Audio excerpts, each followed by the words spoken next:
Next up is Action Comics 23.2 Zod, or General Zod if you want to call him.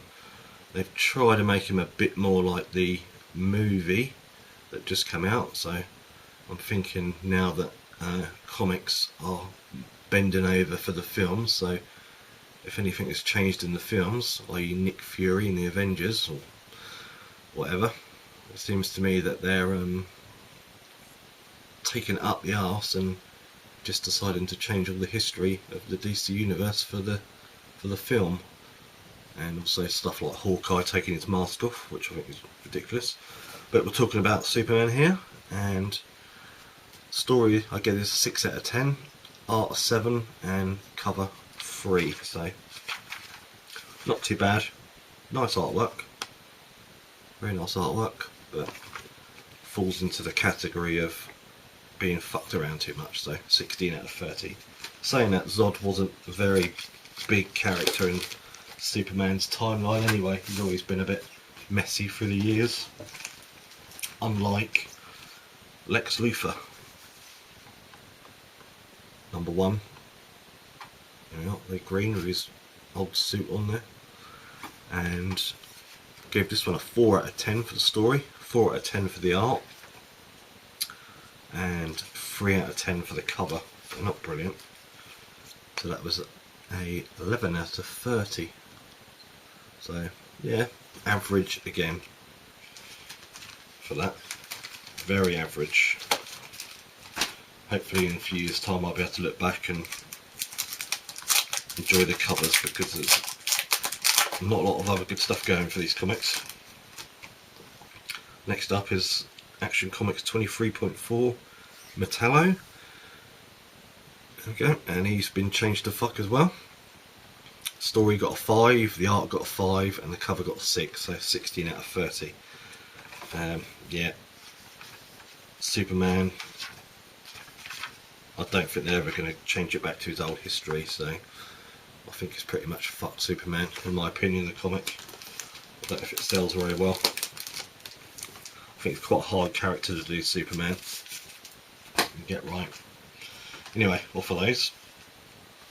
Another comic I used to get, which I didn't mind, I got about the first 3, was Green Arrow. And they've basically revamped him. It's still Oliver Queen, but they've made him younger and cut a lot of the history out. So this is Green Arrow 23.1, and it's Count Vertigo. Story gave a 6 out of 10. The art gave a 5, and the cover a 4. They've changed Count Vertigo's history story, but it wasn't too bad actually. It was quite good. It was quite good, but would have preferred the old Count Vertigo. So that got a 15 out of 30. Next up, well, the last 2 are Wonder Woman 23.1 Cheetah, and surprisingly this one was actually quite good. Probably one of the only comics I didn't get at the New 52 was Wonder Woman, but I heard quite good things about it. But I've tried to get number 1, and it seems to go for quite a bit of money now. Maybe I'll pick it up one day. But it's Brian Boland, is it pronounced his name? He used to do Swamp Thing, so yeah, he's quite good. 5 out of 10 for the story. Always found Cheetah pretty hot for some reason, don't know why.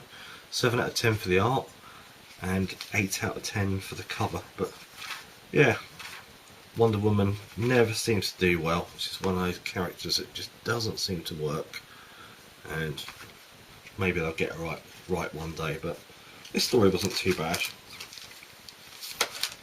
Last up is Wonder Woman 23.2 Firstborn, and yeah, this was quite good, surprisingly. 7 out of 10 for the story, 6 for the art, and 6 for the cover, so that was 19. Quite dark, not too bad, nice surprise.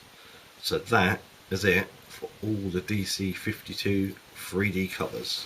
So in summary, the new DC 52, I think it started off really well when they did it. I was getting quite a lot of the titles, and it did quite a good job, but I think in the last few months, 6 months or so, it's really gone downhill, and I've sort of enjoyed a lot more of the Marvel series. Thing of the 52 universe, I just don't like.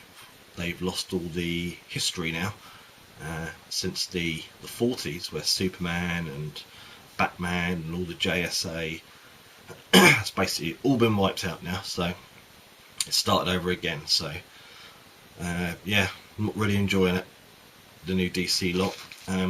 So the main ones that, if you're looking into buying any comics or starting a series, strangely enough, don't laugh, but I would recommend Aquaman. Geoff Johns' run's just coming to an end now. I think it's actually this month, so issues 1 to, I think it's 25 of Aquaman. Really, really good read, really good artwork, brilliant. Totally revamped, well, not revamped, they've just put a new twist on Aquaman, and it's, yep, just done really well. Another good one, which isn't this comic, but it's got one of the main characters, is Deadshot, and that is the Suicide Squad. Really good at the beginning, kind of goes down for a couple of issues, then goes back up again and down again, but it's a really dark comic for a superhero team. And Suicide Squad's always been a popular one, but yeah, Suicide Squad's sort of a nice cheap one to pick up, and I really enjoy Suicide Squad. It's got some really good bits in it. Also, I would recommend Justice League, not Justice League of America, Justice League, because it's got Geoff Johns in it, writing it. He's not in it, but he's writing it, and yeah, even though the universe has changed, he's still done a really good job. Nice artwork, and the backup story is Shazam, which is bloody good as well. So you get two really good stories for one. So, but I think Shazam stops in the backstory now. So yeah, Justice League's brilliant, good title. And also the main Batman series by Scott Snyder and Greg Capullo, really good. Court of Owls first of all, then it goes over to the Joker storyline, and now it's just gone over to the year 0 of Batman. So 3 big story runs, really good. Don't really need to pick up the other ones, but looking at them, I really enjoyed Batwing when I first got it. The first few issues of really nice artwork, and also Batwoman is really good as well. The artwork's just lovely. Some people just like, so they could die for the artwork, and yeah, it's just really nice painted artwork. And Batgirl's not bad as well, because it's got Gail Simone writing it. But the main Batman, you could just basically look at the pictures of the Batman comic and enjoy it, because it's lovely artwork. So yeah, that's it. So don't spend too much on comics, and have a look around before you do, and try some different titles maybe. There's some good Marvel stuff at the moment, and some good Image stuff which I'm not actually buying, apart from Walking Dead. So yeah, have a look around and try not to get all the main titles, and try something different. And remember to check out some more of my videos. I've got loads of old stuff with my back comic collection, and I'm going to start putting up some see my double chins there. I might have to bag and board that. I'm going to put up some more videos on mini-series reviews. I'm going to do some toy stuff, and hopefully this year get my arse in gear and do a few more videos. So thanks for watching, and hopefully I will see you all very soon. Goodbye.